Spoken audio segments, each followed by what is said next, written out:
박근혜 대통령이 오늘 우리 경제 상황과 관련해서 걱정했던 것만큼 나쁘지는 않은 수준이라고 말했습니다. 노동관계법 등의 통과를 강조하면서 경제 위기론을 부각하던 때와는 반대 상황이어서 좀 헷갈린다, 이런 반응이 나오고 있습니다. 조민진 기자입니다. 박근혜 대통령이 경제 불안 심리가 필요 이상으로 확대돼선 안 된다며 최근 경제 상황의 긍정적 측면을 짚어냈습니다. 수출은 1월보다 감소폭이 줄어들었고 지난달 우리나라의 일평균 수출은 16.2% 감소, 1월보다 낙폭이 더 커졌습니다.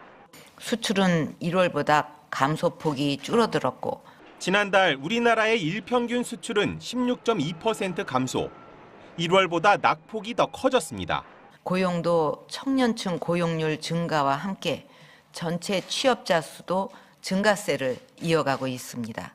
이어 세계 경제 등 대외 여건이 어려운 가운데서도 소비 절벽이나 고용 절벽을 걱정했던 것만큼 나쁘진 않은 수준이라고 진단했습니다.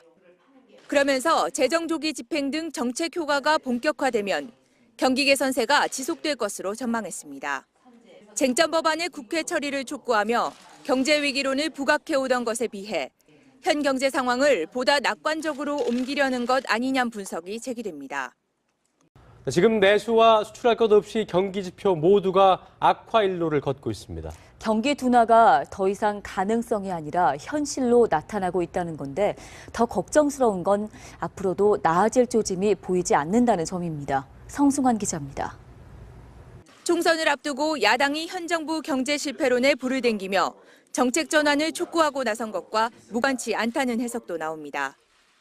어느 날 갑자기 잃어버린 20년이라는 소리를 할 수밖에 없는 그러한 지경에 있다는 것이 지금 한국 경제의 실정입니다.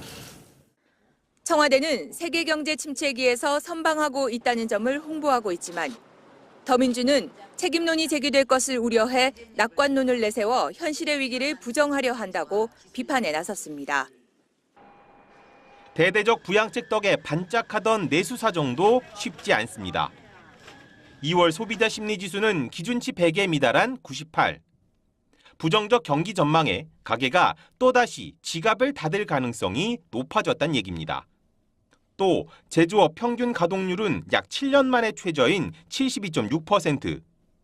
소비와 생산이 이러니 투자를 기대하기도 어렵습니다. 늘어만 가는 부정적 지표에 국책연구기관 한국개발연구원은 경제 성장세가 둔화되고 있다고 평가했습니다. 한 달 전에는 둔화 가능성이 있다고 했지만 가능성이 현실화하고 있다고 판단이 바뀐 겁니다. 문제는 반전의 가능성이 안 보인다는 것.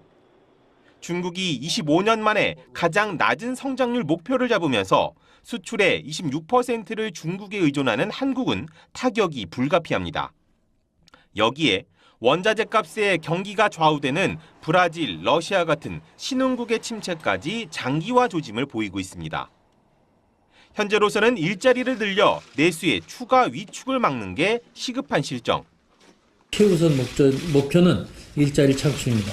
일자리가 늘거나 주머니가 두둑해지지 않는 그런 정책은 의미가 없습니다. 정부는 당분간 3.1%인 올해 성장 목표를 유지할 계획이지만 무엇보다 2월 수출에서 나타난 물량 증가세와 같은 희미한 반전 신호를 증폭시킬 대책이 시급합니다. 그러한 지경에 있다는 것이 지금 한국 경제의 실정입니다. 청와대는 세계 경제 침체기에서 선방하고 있다는 점을 홍보하고 있지만 더민주는 책임론이 제기될 것을 우려해 낙관론을 내세워 현실의 위기를 부정하려 한다고 비판에 나섰습니다. 대대적 부양책 덕에 반짝하던 내수 사정도 쉽지 않습니다. 2월 소비자 심리지수는 기준치 100에 미달한 98. 부정적 경기 전망에 가계가 또다시 지갑을 닫을 가능성이 높아졌다는 얘기입니다. 또 제조업 평균 가동률은 약 7년 만에 박근혜 대통령이 오늘 우리 경제 상황과 관련해서 걱정했던 것만큼 나쁘지는 않은 수준이라고 말했습니다. 노동관계법 등의 통과를 강조하면서 경제 위기론을 부각하던 때와는 반대 상황이어서 좀 헷갈린다, 이런 반응이 나오고 있습니다. 조민진 기자입니다. 박근혜 대통령이 경제 불안 심리가 필요 이상으로 확대돼선 안 된다며 최근 경제 상황의 긍정적 측면을 짚어냈습니다. 수출은 1월보다 감소폭이 줄어들었고 지난달 우리나라의 일평균 수출은 16.2% 감소. 1월보다 낙폭이 더 커졌습니다. 수출은 경제 위기론을 부각해오던 것에 비해 현 경제 상황을 보다 낙관적으로 옮기려는 것 아니냐는 분석이 제기됩니다. 지금 내수와 수출할 것 없이 경기 지표 모두가 악화 일로를 걷고 있습니다. 경기 둔화가 더 이상 가능성이 아니라 현실로 나타나고 있다는 건데 더 걱정스러운 건 앞으로도 나아질 조짐이 보이지 않는다는 점입니다. 성승환 기자입니다. 총선을 앞두고 야당이 현 정부 경제 실패론에 불을 댕기며 정책 전환을 촉구하고 나선 것과 무관치 않다는 해석도 나옵니다. 어느 날 갑자기 잃어버린 20년이라는 소리를 할 수밖에 없는 1월보다 감소폭이 줄어들었고 지난달 우리나라의 일평균 수출은 16.2% 감소. 1월보다 낙폭이 더 커졌습니다. 고용도 청년층 고용률 증가와 함께 전체 취업자 수도 증가세를 이어가고 있습니다. 이어 세계 경제 등 대외 여건이 어려운 가운데서도 소비 절벽이나 고용 절벽을 걱정했던 것만큼 나쁘진 않은 수준이라고 진단했습니다. 그러면서 재정 조기 집행 등 정책 효과가 본격화되면 경기 개선세가 지속될 것으로 전망했습니다. 쟁점 법안의 국회 처리를 촉구하며 최저인 72.6%. 소비와 생산이 이러니 투자를 기대하기도 어렵습니다. 늘어만 가는 부정적 지표에 국책연구기관 한국개발연구원은 경제 성장세가 둔화되고 있다고 평가했습니다. 한 달 전에는 둔화 가능성이 있다고 했지만 가능성이 현실화하고 있다고 판단이 바뀐 겁니다. 문제는 반전의 가능성이 안 보인다는 것.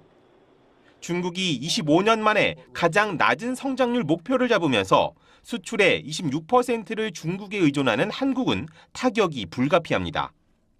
여기에